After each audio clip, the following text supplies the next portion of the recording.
Hello hi नमस्कार मंडळी, कसे आहात तुम्ही? आशा करते बरे असाल. मी पण बरी आहे. आज मी खूप थकले होते संध्याकाळी, जेव्हा कामावरून आले होते. काम पण जास्त होतं ऑफिसमध्ये, आणि गरमी पण होती आणि थोडी दगदगच झाली आहे.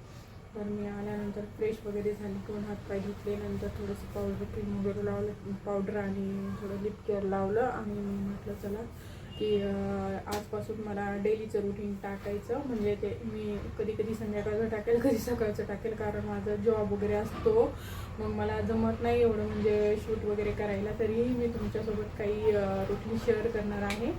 सो मी आज किचनमध्ये आले आणि म्हणली फक्त जेवढच्या 3 भाकरी टाक आणि त्याच्यानंतर आपण आंब्याची चटणी वगैरे वाटू. सकाळची खिचडी वगैरे आहे शिल्लक आणि बघू भाजी काय बनवायची ती आई बनवेल. आणि मी आता भाकरी बनवणार आहे. सो मी भाकरी बनवून घेते. सो मंडळी, भाकरी झालेल्या आहेत. आईने सांगितल्याप्रमाणे हे बघा, बघू शकता मी भाकरी बनवल्यात ज्वारीच्या. आमच्याकडे अशाच भाजायला लागतात, तुम्ही म्हणतात जळाल्या वगैरे, पण आमच्याकडे अशाच लागतात. आता ही भाजायला लागली आहे. आणि माहिती आहे का, आईनं भाजीचं पण काम मलाच लावलंय. येसूर भाजी करायला सांगितलेली आहे. तर मी तुम्हाला येसूर भाजीची पण रेसिपी शेअर करणार आहे. तुम्ही नक्की बघा. येसूर भाजी ना खूप सोपी असते आणि खायला पण टेस्टी लागते, छान लागते, मला पण आवडते. तुम्ही बघा. तर मंडळी, चला सुरुवात करूया आपण येसूर भाजी करायला. त्यासाठी मी पाणी गरम ठेवलंय आणि त्यासाठी लागणारं साहित्य खूप कमी आहे आणि खूप कमी साहित्यामध्ये बनते येसूर भाजी. ही आहे येसूर, जे का आईने होममेड करून ठेवलेलं आहे घरीच, आणि घरीच म्हणजे बनवलेलं आहे. सो आपण काय करू, पाणी तापलंय, पाणी घेऊ काढून आणि थोडंसं पाणी ह्याच्यामध्ये वाटीमध्ये घालून ठेवू.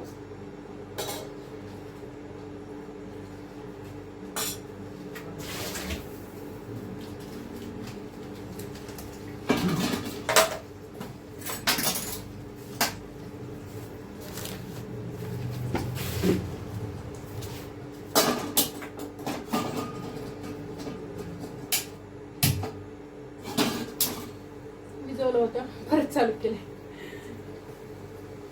आणि आता काय करू, ह्याच्यामध्ये येसूर टाकून ठेवू थोडंसं, म्हणजे असं 2 चमचे कालवून ठेवायचं. ते गरम पाण्यामध्ये असं येसूर कालवून ठेवायचं. थोडंसं जेवढं लागते ना आपल्याला तेवढं त्याप्रमाणे असं गरम पाण्यामध्ये टाकून ठेवायचं. बघू शकता कालवून ठेवले.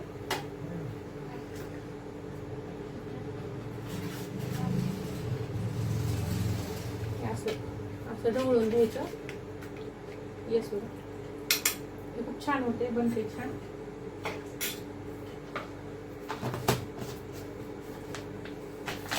आता ह्याच्यामध्ये टाकायचं तेल. जेवढं तुम्ही टाका, तुम्हाला जेवढं तेल आवडतं तेवढं तेल टाका. आणि टोमॅटो चिरला नव्हता, चिरून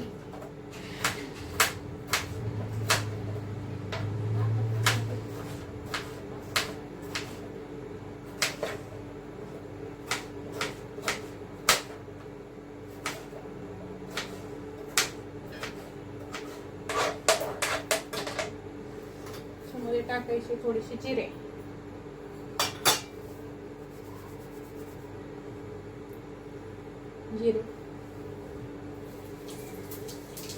जिरे असे तडतडले का लाल तिखट टाकायचं. तुम्ही काळा मसालाही टाकू शकता, पण आम्ही खात नाही काळा मसाला, म्हणून आम्ही लाल तिखट टाकतो.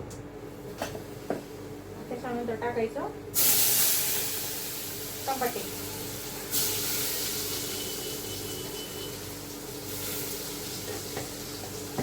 आणि थोडीशी टाकते अंबारी टेस्टसाठी.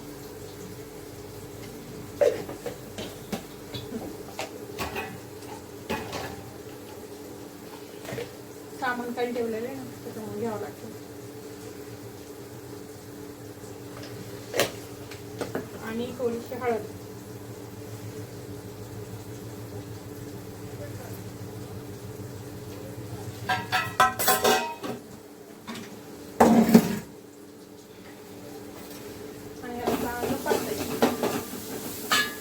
चांगला मऊ होईपर्यंत परतून घ्यायचं. त्याला चांगलं हलवून घ्यायचं आणि टमाटा असं मऊ झालं की त्याच्यामध्ये थोडंसं हे टाकायचं, मीठ टाकायचं चवीपुरतं. जेवढं आपल्याला चवीपुरतं मीठ टाकायचं. तुम्ही कमी खात असाल तर तुम्ही टाका, जास्त खात असाल तर जास्त टाका. आणि चांगलं हलवून परतून घ्यायचं.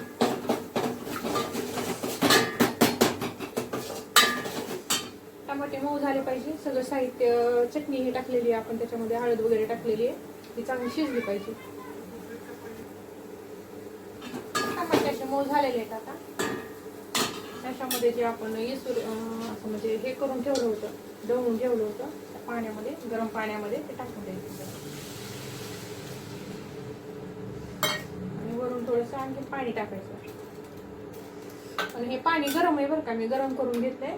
गरम पाणी टाकल्याने टेस्ट छान येते भाजीला. तुम्ही हे गरम करूनच टाका.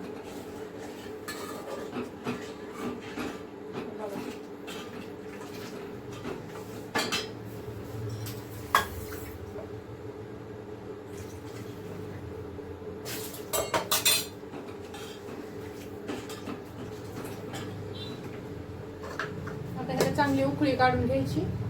झाली आपली येसूर भाजी. मी शिजल्यावर कशी दिसती हे तुम्हाला दाखवते. चला, भाजी शिजती तर थोडे भांडे आहेत ते घासून घेऊ. माझं टिफिन आहे.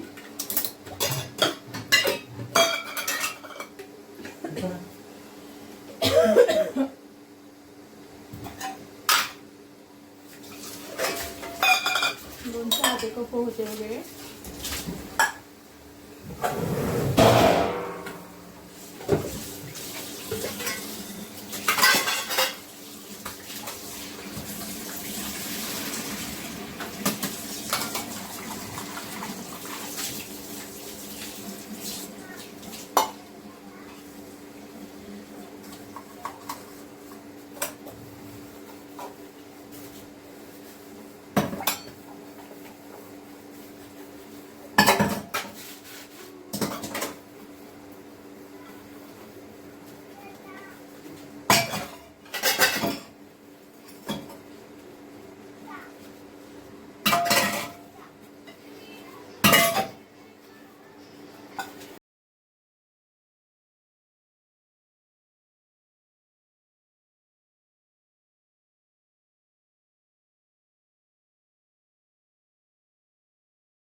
भांडे जेवढे पडले तेवढे घासून घेणार आणि त्याच्यानंतर आंघोळ वगैरे करणार. म्हणजे मी 2 टाईम आंघोळ करते उन्हाळ्यामध्ये आणि त्याच्यानंतर रेस्ट करणार आहे. मी उद्या सकाळी जेव्हा उठले तेव्हा शूट करणं झालं तर मी सकाळचं रुटीन तुमच्यासोबत थोडंफार शेअर करत.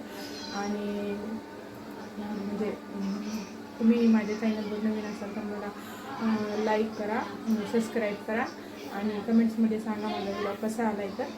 आणि मला ह्याच्यामध्ये काय काय बदल करायला पाहिजे हे सुद्धा सजेस्ट करा तुम्ही कमेंट करून. आणि माझा ब्लॉग कसा वाटला, छान चांगला वाटला असेल तरीही सांगा आणि खराबही वाटला असेल तरीही सांगा. आणि त्याच्यामध्ये काही सुधारणा वगैरे करायची असतील तेही सांगा, मी सुधारणा करून घेईल. आणि माझा ब्लॉग कसा वाटला तुम्हाला नक्की सांगा. आणि मस्तपैकी जेवण वगैरे करा. सर्वांना गुड नाईट. भेटूया दुसऱ्या ब्लॉगमध्ये. तोपर्यंत थांबते.